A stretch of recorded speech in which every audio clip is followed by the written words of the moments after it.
এবার বাদশা আবার লুকমানকে বললেন, ও লুকমান, তোমাকে আমি আবার একটা ছাগল দিলাম। এই ছাগলের মধ্যে এই ছাগলটা জবাই করিয়া এই ছাগলের যেই খারাপ অংশটা এটা নিয়ে আসো, যাতে আমি এটা থেকে সচেতন থাকি, এটা যেন আমি না খাই। এবার লুকমান আলাইহিস সালাতু ওয়াস সালাম ছাগল নিয়ে গেছে জবাই করার জন্য। ছাগল জবাই করলেন। এবার লুকমান আলাইহিস সালাতু ওয়াস সালাম ওই ছাগল জবাই করার পর ওই ছাগল থেকে দুইটা জিনিস নিয়ে আসছে। এক নাম্বার ওই ছাগলের জিহ্বা নিয়ে আসছে, দুই নাম্বার ওই ছাগলের কলবটা নিয়ে আসছে। পড়েন সুবহানাল্লাহ। লুকমান আলাইহিস সালাতু ওয়াস সালাম বাদশাকে বললেন, ও বাদশা, এই নেন ছাগলের দুইটা জিনিস, এই দুইটা জিনিস আপনি খাবেন না, এই দুইটা জিনিস ছাগলের ভালো অংশ না। এবার বাদশা বলতেছেন, লুকমান, প্রথম তোমাকে ছাগল দিলাম জবাই করে ভালো অংশ আনার জন্য, তুমি ছাগলের সেই জিহ্বা এবং কলিজাটা নিয়ে আসলা।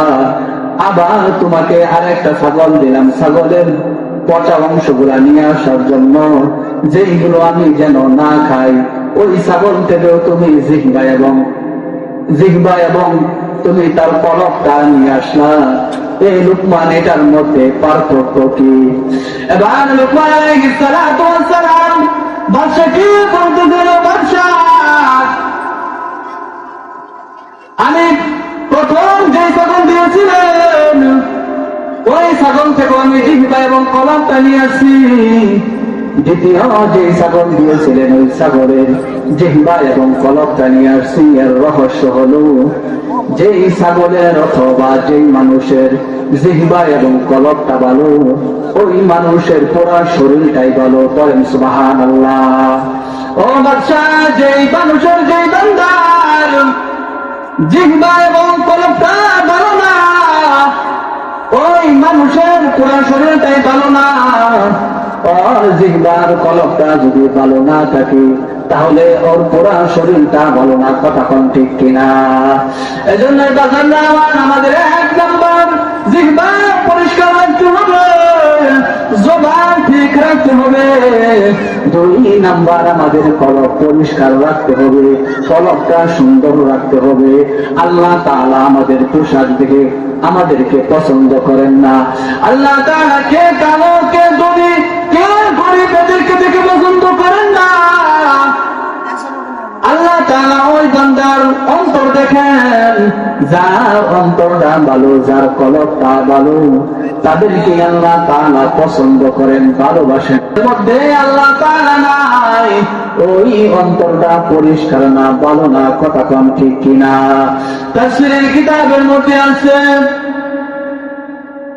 মুফাসসিরিন বলেন, মানুষের অন্তরের মধ্যে দুইটা জিনিস একসাথে কখনো থাকতে পারেন না।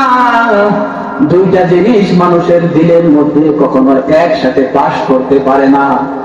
এক নাম্বার হলো, যার দিলের মধ্যে আল্লাহ আছে, ওই দিলের মধ্যে কখনো গায়রুল্লাহ থাকতে পারে না।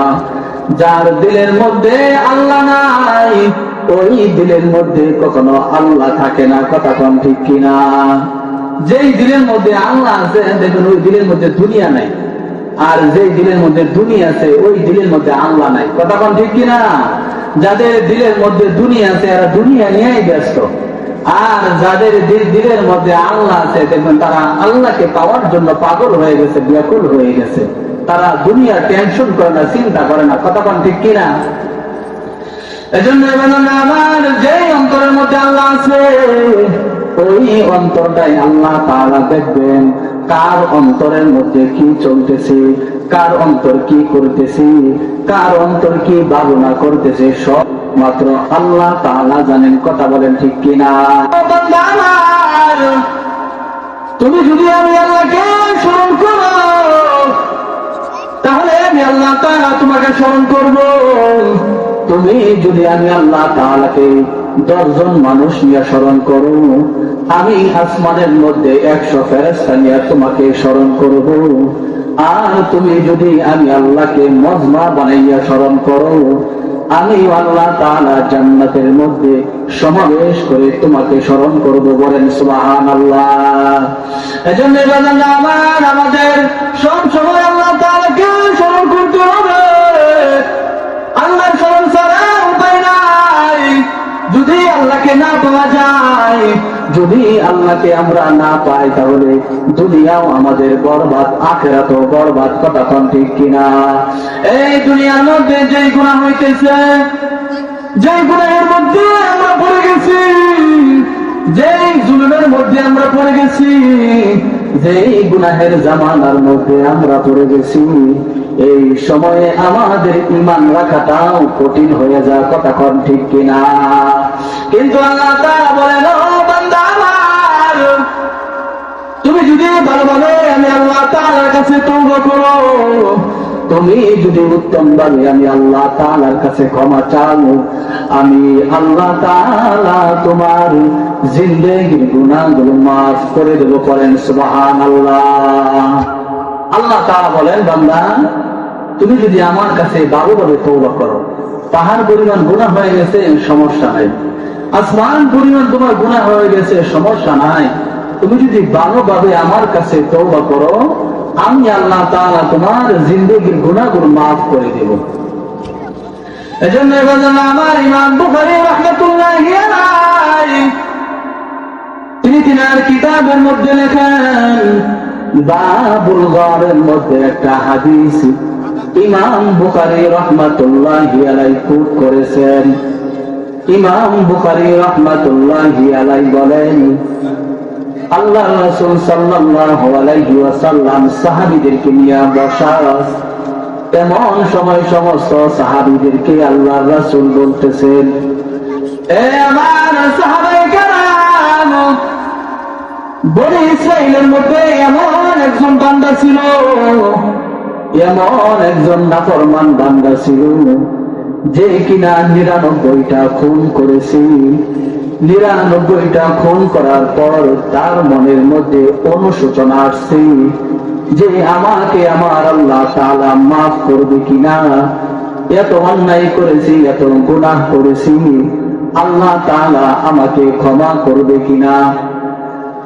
ওই বান্দাটা 99টা খুন করার পর মনের মধ্যে অনুশোচনা চলে আসছে, আরে 99টা খুন করে ফেললাম, কিভাবে আল্লাহর সামনে আমি দাঁড়াইব?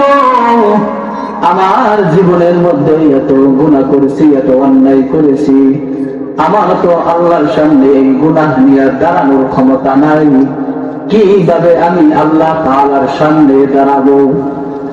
এই যুবকটা কান্নাকাটি করতেছে, টেনশন করতেছে,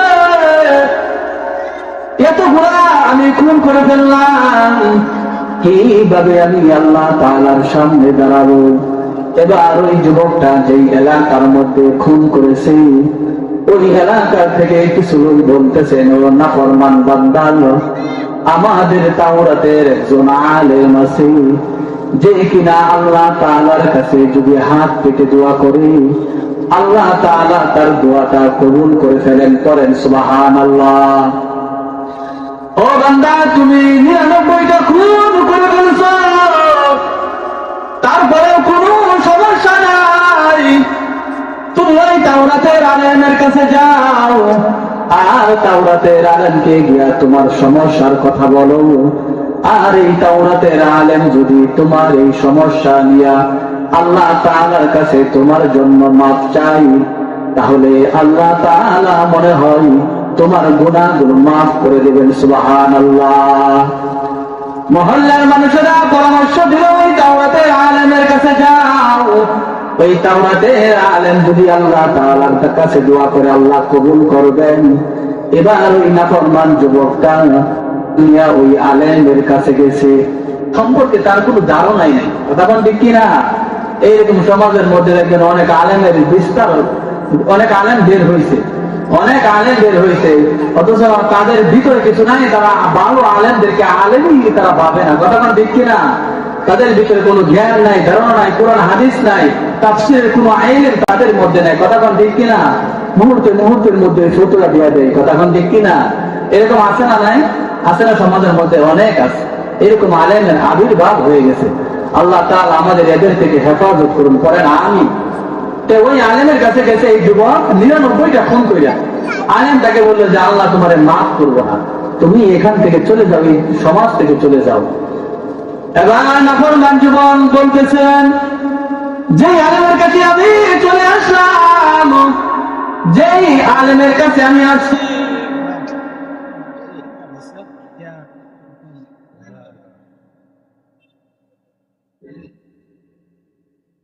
এবার সেই যুবক বলতেছেন, যে আলেমের কাছে আমি আসছি,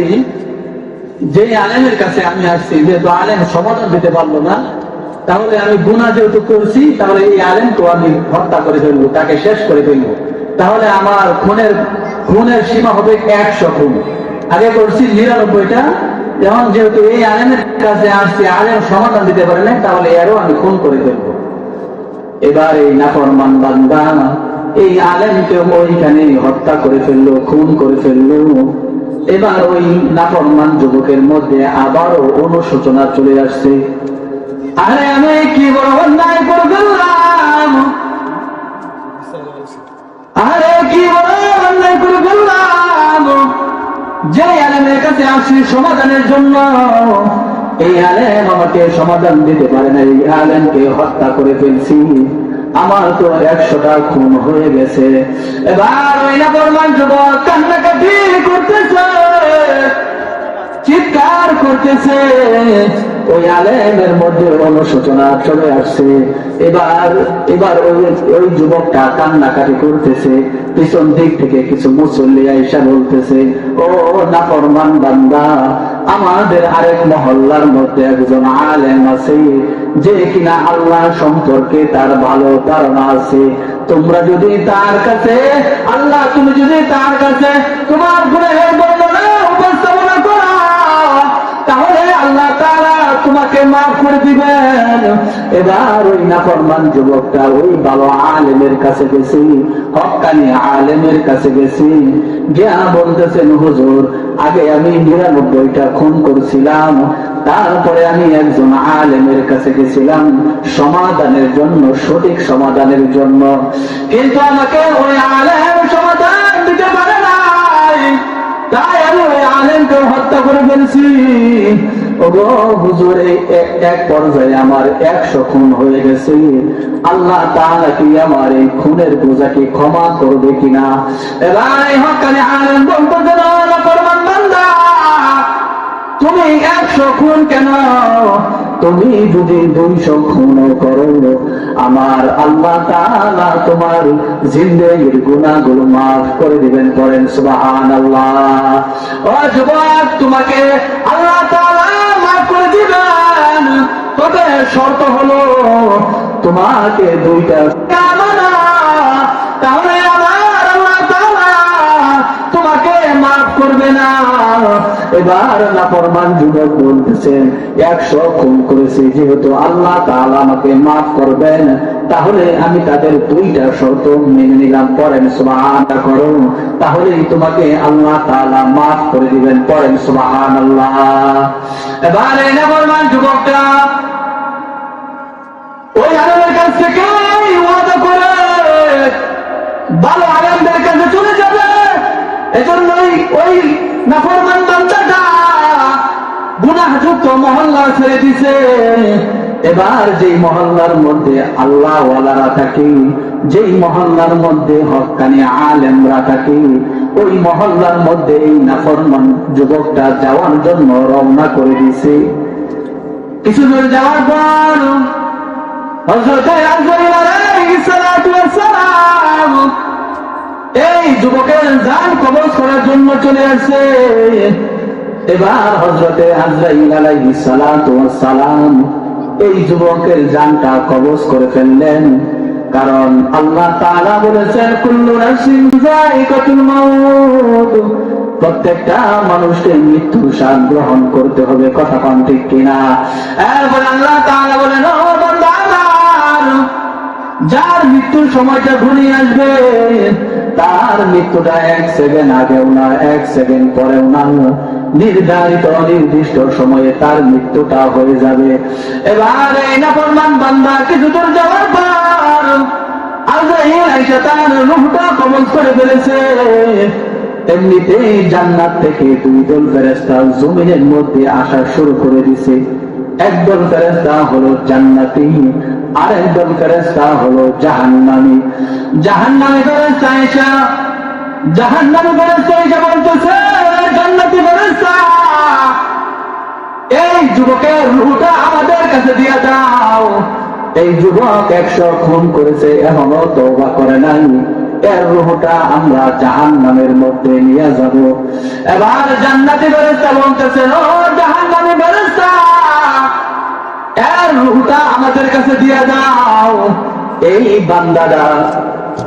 এই বান্দাটা তওবা করার জন্য আল্লাহ ওয়ালাদের মজলিসের মধ্যে যাইতেছি, তার মানে আল্লাহ তাআলা তাকে কবুল করেছেন, তার রূহটা আমাদের কাছে দিয়ে দাও, আমরা তাকে জান্নাতের মধ্যে নিয়ে যাব। জান্নাতি ফেরেশতা বলতেছে, রূহটা আমাদের কাছে দিয়ে দাও। জাহান্নামীরা বলতেছে, জান্নাতি ফেরেশতা, এখনো তওবা করে না, এর রূহটা আমাদের কাছে দিয়ে দাও। এইভাবে 2 জন ফেরেশতা ঝগড়া শুরু করে দিয়েছে। এবার 2 জন ফেরেশতা সিদ্ধান্ত নিল, আমরা আল্লাহ তাআলার কাছে যাব এবং আল্লাহ তাআলা যে সমাধান দিবেন আমরা সেই সমাধান গ্রহণ করব। বলেন সুবহানাল্লাহ। যাই হোক, অনেক লম্বা সূরা আলোচনা শেষ করে দিচ্ছি। 2 জন ফেরেশতা এবার আল্লাহ তাআলার কাছে গেছে। আল্লাহকে গিয়ে বলতেছেন, আল্লাহ, এই বান্দা তো এখনো তওবা করে নাই, জাহান্নামী ফেরেশতা বলতেছে, এরা দিয়া দেন, আমরা জাহান্নামে নিয়ে যাই। জান্নাতি ফেরেশতা বলতেছেন যে না আল্লাহ, এত তওবা করার জন্য বের হয়েছে খালেস নিয়তে, তাহলে সে যেহেতু তওবা করা একটা ভালো কাজ, এজন্য তার রূহটা দিয়ে দেন, জান্নাতে নিয়ে যায়। তো এবার আল্লাহ বলতেছেন, দাঁড়াও, তোমাদের যেহেতু 2 জনের 2 ফেরেশতার কথার মধ্যে যুক্তি আছে, তাহলে তোমার সমাধান হলো এই বান্দাটা যেই জায়গার মধ্যে মারা গেছে এই জায়গা থেকে তোমরা মাপা শুরু করো। যে জায়গায় মারা গেছে এই জায়গা থেকে তার গুনাহযুক্ত যেই মহল্লা আছে এখান থেকে কতটা দূরত্ব, এবং যেই ভালো আলেমদের কাছে যেই মহল্লার মধ্যে যাইতে চাইতেছে এটা কতটা দূরত্ব, যেই জায়গাটা কাছে হবে সেটাই তাদের দলভুক্ত উপযুক্ত হবে। বলেন সুবহানাল্লাহ। যদি জান্নাতীদের যেই তাদের সীমাটা আছে, যদি তাদের সীমাটার মধ্যে কাছে হয় তারা জান্নাতের মধ্যে নিয়ে যাবে, আর যদি দূরত্বটা যদি কম হয় জাহান্নামীদের, জাহান্নামীরা এই বান্দাকে জাহান্নামে নিয়ে যাবে। তো 2 জন ফেরেশতা মাপা শুরু করে দিয়েছে।